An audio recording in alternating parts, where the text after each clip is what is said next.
मित्रांनो, लग्नानंतर होईलच प्रेम या मालिकेच्या आजच्या भागामध्ये नंदिनी आता जीवाला विचारते, जीवा, ऑफिसमध्ये असं काय झालं, तुम्ही लगेचच घरी निघून आलात? तेव्हा जीवाला ते सर्व प्रसंग आठवतात की कशाप्रकारे काव्या ही पार्थला खिचडी वाढत होती. मग आता तो लगेचच नंदिनीला विचारतो, एक बोलू का? आपण वेगळ्या टॉपिकवर बोलायचं तर झोपून घे, गुड नाईट, असं म्हणून तो आता लगेचच नंदिनीला स्पष्टपणे सांगतो. त्यावेळी तो उशी घेतो आणि झोपायला लागतो. पण आता नंदिनी म्हणते, थांबा थांबा, अहो आपण ना वेगळ्या विषयाबद्दल बोलू, एक विचारू का? तेव्हा जीवा म्हणतो, नको विचारू. नंदिनी हसतच राहते आणि म्हणते, आता ना विचारणारच. मग आता ती त्याला विचारते, तुमचं नाव जन्मजय कुणी ठेवलं? तो विचारतो, हा काय प्रश्न आहे, जन्मजय कसं नाव ठेवलं हे तू विचारायला हवंस ना? तेव्हा तो म्हणतो, माझ्या पत्रिकेत ज आलं होतं ना, म्हणून हे नाव ठेवलं. नंदिनी हसते आणि म्हणते, अच्छा असं आहे का? मग आता जीवा जरा रागात म्हणतो, वसू आत्याला ना असं घसघशीत काहीतरी नाव ठेवायचं होतं, तिला सगळ्यांना दाखवून द्यायचं होतं काहीतरी, म्हणून तिने असं घसघशीत नाव ठेवलं, जन्मजय. तेव्हा नंदिनी आता म्हणते की जन्मजय किती गोड नाव आहे. त्यावरती आता जीवा म्हणतो, कसलं गोड नाव आहे का, माझ्या नावात काही गोडवा? अगं, माझ्या शाळेत असायला हवं होतंस तू, तुला समजलं असतं. मग सगळ्या मुलांनी माझ्या नावाचं अगदी भरीत करून टाकलं होतं. तेव्हा नंदिनी हसते आणि विचारते, अरे बापरे, काय सांगताय? मग तो म्हणतो, काय खोटं सांगतोय का मी? नाव ठेवलं मात्र वसू आत्याने, आणि पोरांनी काय केलं, शाळा संपेपर्यंत मला नावं ठेवली. तेव्हा नंदिनी म्हणते, अरे बापरे, नावं ठेवली? बरं काय काय नावं ठेवली सांगा बरं मला जरा. तो म्हणतो, काही गरज नाहीये, पुन्हा तू ना त्या नावावरनं मला चिडवत राहशील. ती म्हणते, नाही चिडवणार हो, सांगा ना प्लीज, मला आता सांगायलाच हवं तुम्ही काय काय नावं ठेवली होती. नाही चिडवणार, सांगितलं ना. मग आता ती खूपच फोर्स करू लागते. तेव्हा जीवाचाही नाईलाज होतो. मग आता तो म्हणतो, जन्मठेप. तेव्हा नंदिनी हसते आणि विचारते, काय जन्मठेप? असं म्हणून ती आता खूपच हसते आणि डोक्यालाच हात लावते आणि म्हणते, बापरे, जन्मठेप नाव छान आहे हा, पण सॉरी हा. पुढे आता जीवाला वाईट वाटेल म्हणून नंदिनी म्हणते, नाही हा, काही पण सांगताय तुम्ही. तेव्हा तो आता लगेचच म्हणतो की मी खोटं बोलतोय का? तुला असं वाटत असेल ना तर दादाला जाऊन विचार. असं म्हणून तो तिच्या शेजारी बसायला येतो आणि म्हणतो, माझ्या क्लासमध्ये ना 101 टार्गेट मुलं होती, खूप डेंजर होती, काही पण नावं ठेवायची. अगं, जन्मठेप नाव तर काहीच नाही, एक तर म्हणायचा तू जन्मजय नाही तर जन्मेजय आहे. तेव्हा नंदिनी पुन्हा हसते आणि म्हणते, जन्मजय हे काय? तेव्हा तो म्हणतो, असंच नाव ठेवलं होतं. किंवा त्याच्या नावाबद्दलच्या ज्या काही गमती जमती सांगत असतो ना, ते ऐकून आता नंदिनीला मात्र हसूच आवरत नसतं. तेव्हा तो खूप वेळ पुन्हा पुन्हा त्या गमती जमती सांगू लागतो. तर नंदिनी मात्र अगदी त्याच्याकडे पाहून हसत असते. तिला आता जीवाशिवाय दुसरं काहीच समोर दिसत नसतं. जीवाच्या त्या लहानपणीच्या गोडगोड आठवणी, त्याचबरोबर शाळेतले सगळे किस्से तो आता रंगवून रंगवून सांगू लागतो. त्यामुळे नंदिनीला सुद्धा ते ऐकायला अगदी छान वाटतं आणि जीवाबरोबर ती अगदी मस्त अशा गप्पा मारू लागते. आता खूप वेळ ते किस्से सांगितल्यानंतर लगेचच जीवा म्हणतो, हे असं करून ना त्या पोरांनी पार माझं अक्षरशः डोकं फिरवून टाकलं होतं. तेव्हा आता ती म्हणते, बरं हे झालं आता जन्मजयचं.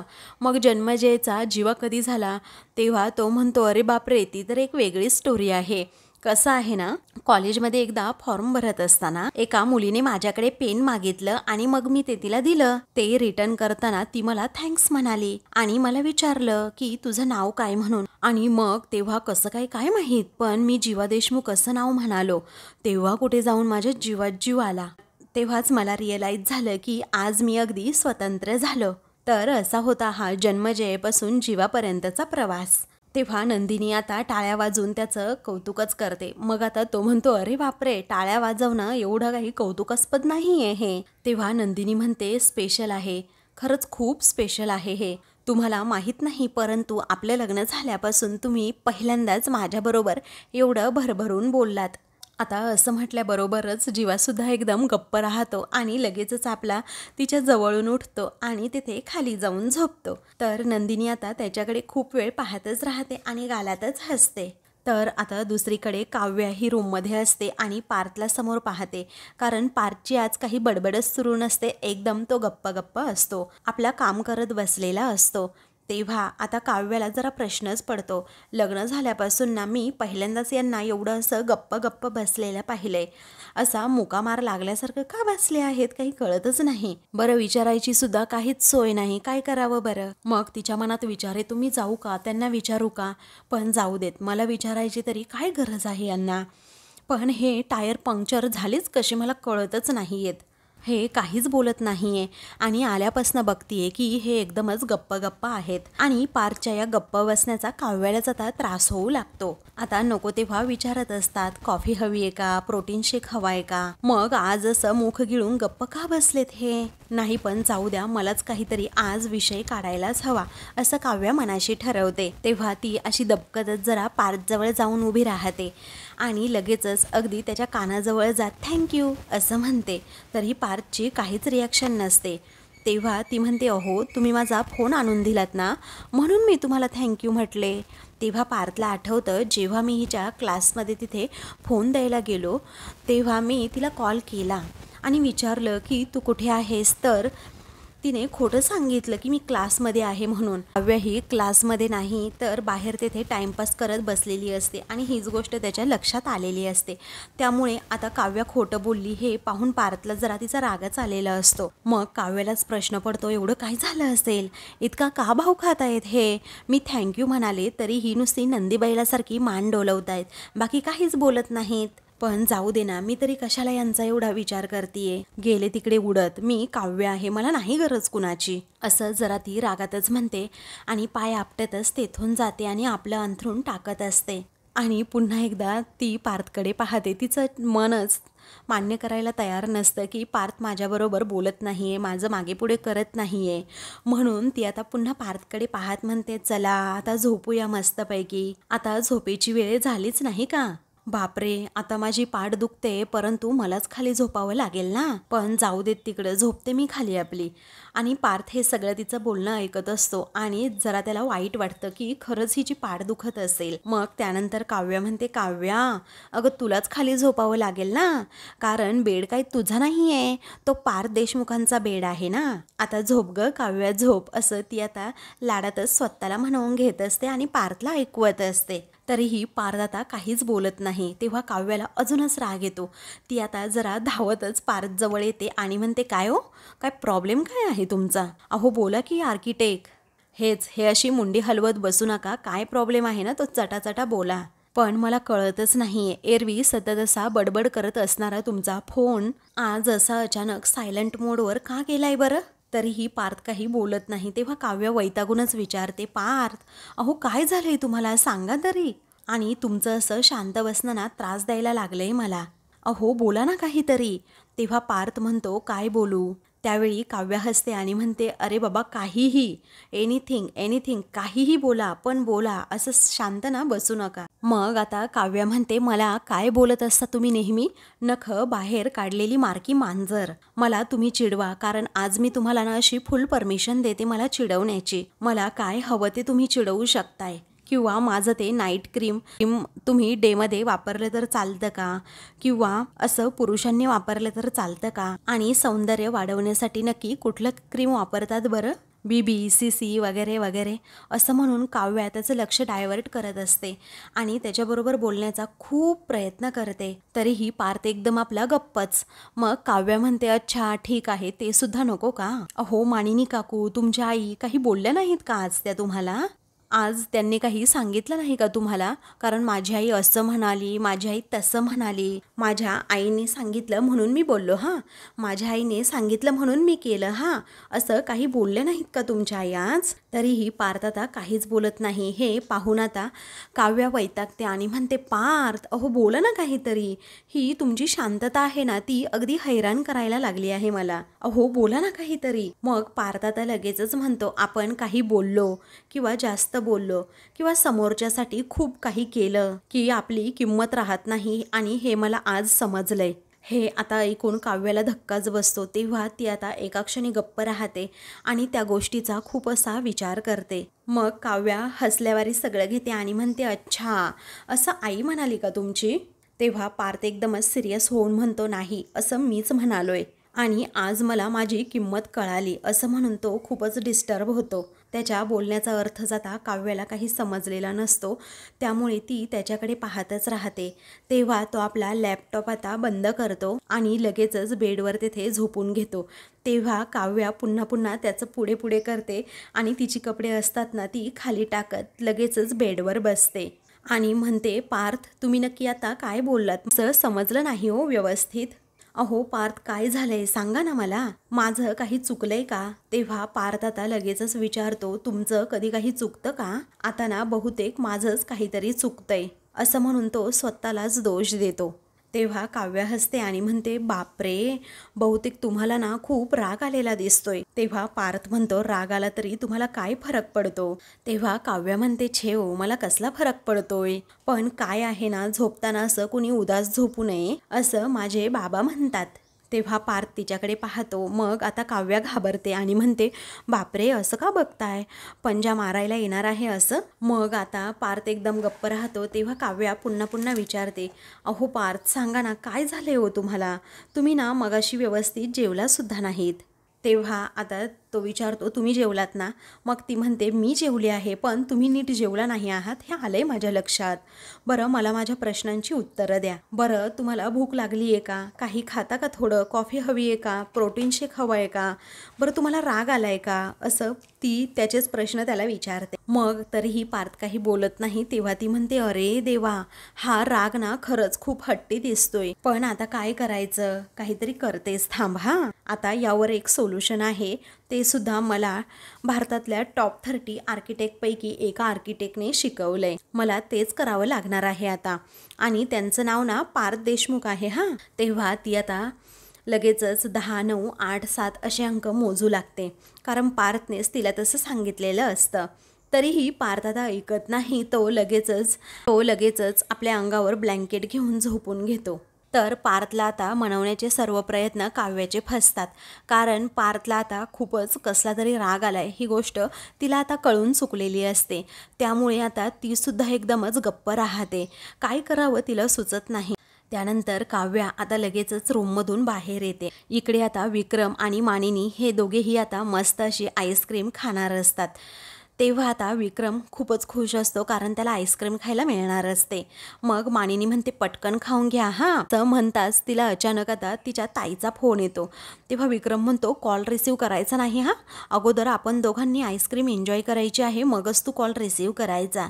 तेव्हा ती म्हणते, नको मला आत्ताच रिसीव करू द्यात बरं, खूप दिवसानंतर ताईचा कॉल आलाय. मग विक्रमचं न ऐकता ती लगेचच कॉल रिसीव करते. तेव्हा विक्रम म्हणतो, अरे बापरे हिचं काय करावं ना या मानिनीचं कळतच नाही, असं म्हणून तो आपला एकटाच आईस्क्रीम खात बसतो. हे सगळं काही आता काव्य पाहते आणि म्हणते की बापरे आज काही खरंच नाही, देशमुख घरातील सर्व पुरुषांचा ना मूडच खराब आहे म्हणायचं. असं म्हणून ती लगेचच पाणी पिण्याचं नाटक करते आणि तेथे जाते आणि विचारते, काय विक्रम काका काही इश्यू आहे का? ना तसा इश्यू खूपच मोठा आहे. अगं तुझ्या सासूबाईंना त्यांच्या बहिणाबाईंचा फोन आलाय. तेव्हा काव्य विचारते, हा इश्यू आहे? मग त्यावेळी आता विक्रम म्हणतो, नाही ग हा इश्यू नाही, परंतु वरून जेव्हा बोलून इकडे येईल ना तोपर्यंत कुल्फी पूर्णपणे पाणी झालेलं असेल. तेव्हा काव्य आता हसते. तेव्हा काव्य म्हणते, अच्छा हा इश्यू आहे का? मग विक्रम विचारतो, हो हाच इश्यू असणार ना, पण मला एक कळत नाही तू एवढ्या रात्री बाहेर काय करतेयस, तुझा सुद्धा काही इश्यू आहे का? तेव्हा काव्या जरा घाबरते आणि म्हणते, नाही मी ना अशी पाणी प्यायला बाहेर आलीये. तेव्हा विक्रम विचारतो, बरं काव्या मला एक सांग, तुला कुल्फी आवडते का? तेव्हा ती म्हणते, हो आवडते, खूप आवडते. मग आता तो म्हणतो, बस सुरू कर आता कुल्फी खायला. त्यावेळी काव्य म्हणते, नको काका हो नको. तेव्हा कुल्फीला नाही म्हणायचं नाही तर पाप लागतं असं आता विक्रम हट्टानेच म्हणतो आणि तिला तेथे बसवतोच. तेव्हा मी तुझ्या वडिलांसारखा आहे ना, मग माझं ऐकायचं असं आता विक्रम आता काव्याला म्हणतो आणि खायला लाग बरं आता कुल्फी. तेव्हा ती आता थँक्यू असं विक्रमला म्हणते. त्यानंतर आता काव्या एकदमच गप्प राहते. तेव्हा विक्रम हसतच विचारतो, काय झालं? मग आता ती म्हणते, विक्रम काका आपण दोघेच असं बाजूबाजूला बसून कधी गप्पा मारल्या नाहीत ना. तेव्हा विक्रम तिला समजावू लागतो की काव्या अगं प्रत्येक गोष्टीची ना बाळा अशी पहिली वेळ कधी ना कधी असतेच, आणि आता ही आपली पहिली वेळ आहे हो की नाही. मग काव्या हसतच कुल्फी खाऊ लागते. तेव्हा आता ती म्हणते की एक विचारू का तुम्हाला? तेव्हा तो म्हणतो, विचार ना. काव्या म्हणते माझी एक मैत्रीण आहे आणि तिचा एक मित्र आहे, तो तिच्याशी बोलतच नाहीये. तेव्हा विक्रम म्हणतो अच्छा हा प्रॉब्लेम आहे का. मग काव्या म्हणते हो ना, मुळात प्रॉब्लेम हा आहे ना, एरवी तो मित्र ना असा सतत बडबड बडबड आपल्या करत असतो आणि बडबड करून सारखा हैराण करून सोडत असतो, पण आज अचानकच शांत झालाय, बोलतच नाही काही. काव्याच्या चेहऱ्यावर आता ती उदासी दिसत असते आणि ते विक्रमला बरोबर समजतं की पार्थमध्ये हिच्यामध्ये काहीतरी बिनसलंय. मग माझ्या मैत्रिणीला बिचारीला कळत नाहीये ना काय करायचं, आणि तिने विचारलं सुद्धा. बिचारीला असं उत्तर मिळतं की मला कशाला विचारताय, आता तुम्हीच आठवा ना की तुम्ही कुठे चुकला आहात ते. तेव्हा असं कोण म्हणत होतं असं विक्रम विचारतो. तेव्हा काव्य पटकन पार्थचं नाव घेणार असते, पण तोंडातला शब्द तोंडात ठेवत गप्प राहते. तेव्हा ती म्हणते तो मित्र, मग आता मैत्रिणीचा का, असं पुन्हा एकदा विक्रम विचारतो. तेव्हा काव्य म्हणते हो ना. मग विक्रम विचारतो त्या तुझ्या मैत्रिणीने तुला कधी सॉरी वगैरे म्हटलंय का. तेव्हा काव्य म्हणते नाही, ती नाही कधी सॉरी वगैरे म्हणत. मग विक्रम विचारतो काय. तेव्हा काव्या जरा घाबरते आणि म्हणते म्हणजे काका, अहो तिला असं वाटतच नाहीये ना की ती कुठे चुकली आहे म्हणून, आणि तिची काही चूक झाली आहे असं तिला काही आठवत सुद्धा नाहीये सध्या, पण तो मित्रच का चिडलाय ना कळत नाही. पण माझ्या मैत्रिणीला असा अंदाज आहे की तिच्यामुळेच तो चिडलाय. तेव्हा विक्रम आता म्हणतो की बापरे फारच कॉम्प्लिकेटेड आहे हा तुझी ही मैत्रीण. तेव्हा विक्रम पुन्हा विचारतो ती एरवी खूप चिडते का गं. तेव्हा काव्या म्हणते हो. विक्रम विचारतो काय. मग काव्या पुन्हा घाबरते. ती म्हणते की अहो ती मैत्रीण, मग आता मित्र चिडतो का असं तो विचारतो. तेव्हा ती म्हणते नाही ना, तो नाही चिडत, एरवी ती सारखी आपली चिडचिड करत असते त्याच्यावर, पण तो ना नेहमी चांगला वागतो तिच्याबरोबर. तेव्हा विक्रमला काय समजायचं ते तो लगेचच समजून घेतो आणि म्हणतो काव्या हे सगळं असं असेल ना बाळा, तर मी तुला एक जेन्युइन सल्ला देईल की जर हा मित्र म्हणजे तुझ्या मैत्रिणीचा तो जर खरंच एखाद्या मुलीसारखा नाराज झाला असेल तर आता चांगुलपणाने वागण्याची सर्व जबाबदारी ना फक्त आणि फक्त त्या मुलीवर आहे. हो, आता तुझ्या त्या मैत्रिणीने जेन्युइनली अगदी शांतपणे तिचा सगळा इगो बाजूला ठेवला पाहिजे, त्या मुलाशी बोलत राहावं म्हणजे त्याचा रागसुद्धा जाईल. मग आता काव्या लगेचच विक्रमकडे पाहते. तेव्हा विक्रम म्हणतो अगो असं केलं तरच तो त्याच्या रागाचं खरं कारण सांगेल, हो की नाही. पण प्रश्न हा सुद्धा आहे काव्या, तिची खरंच इच्छा आहे ना नक्की काय घडलंय ते जाणून घेण्याची. तेव्हा काव्या आता वैतागूनच म्हणते हो विक्रम काका, अहो जाणून तर घ्यायचंय ना नक्की त्यांना काय होतंय, नक्की माझं काय चुकलंय. तेव्हा विक्रम पुन्हा तिच्याकडे पाहून हसतो. त्याला माहीत असतं की हिची आणि पार्थची भांडणं झाली आहेत. मग आता काव्या लगेचच शब्द बदलते आणि म्हणते मैत्रिणीला जाणून घ्यायचंय, नक्की का चिडलाय तो उगाचच्या उगाच. तेव्हा विक्रम म्हणतो मग मी हे जे काही सांगितलं आहे ना, चांगुलपणा वगैरे, इगो बाजूला ठेवून त्याच्याशी बोलत राहायचं, म्हणजे तो खरं कारण काय आहे ते सांगेल, ते करायचं तुझ्या मैत्रिणीने. तेव्हा काव्या म्हणते हो हो मी सांगेन तिला. तेव्हा thank you so much, thank you for your advice काका, असं आता काव्या विक्रमचे आभार मानत म्हणते. मग आता ती जायला निघते. तेव्हा गुड नाईट असं पुन्हा काव्या म्हणते. तेव्हा विक्रम तिला गुड नाईट असं म्हणतो आणि आठवणीने सांग मैत्रिणीला ही आता तो म्हणतो. तेव्हा ती म्हणते हो हो सांगेल ना, आठवणीने सांगेल तेव्हा तो म्हणतो हे आईस्क्रीम संपव. काव्या म्हणते नको नको कशाला. तेव्हा तो म्हणतो अगं संपव, काही हरकत नाही, संपव. मग आता ती लगेचच आईस्क्रीम घेऊन रूममध्ये जाते. विक्रम आता तिच्याकडे पाहतच राहतो आणि आपला एकटाच हसतो.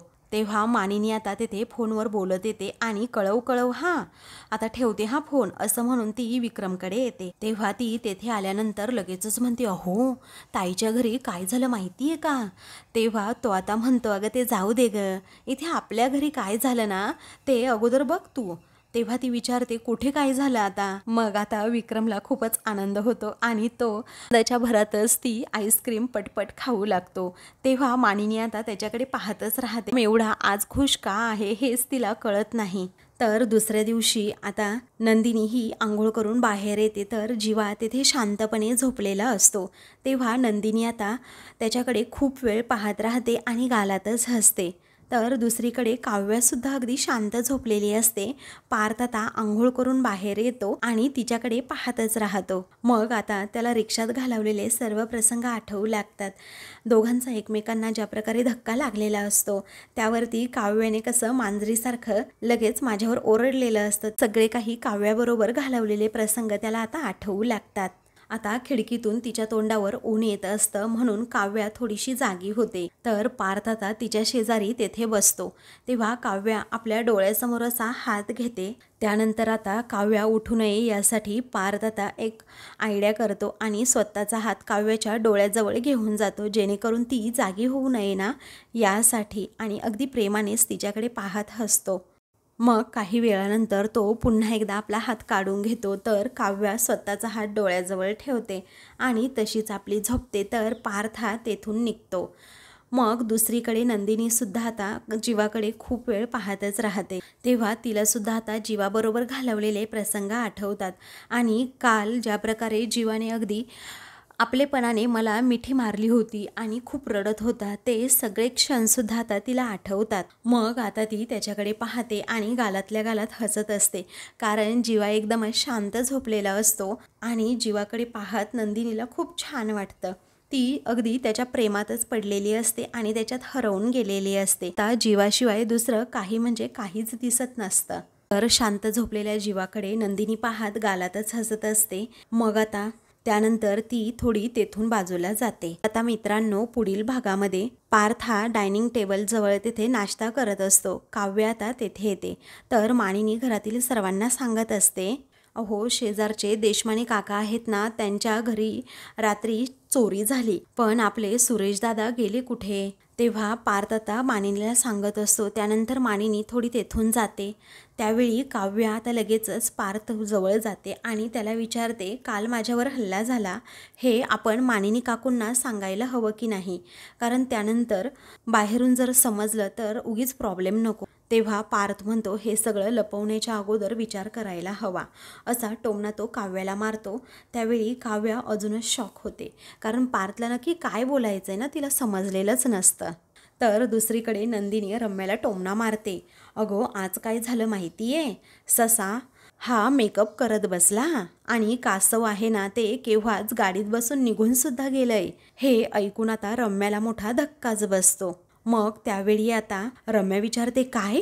तेव्हा नंदिनी म्हणते, अगं हो ना, काव्याला बाय करायला सहजच मी खिडकीतून बघत होते आणि मला काय दिसलं तर पार्थ आणि काव्या हे दोघेही एकत्र गाडीतून निघून जात आहेत.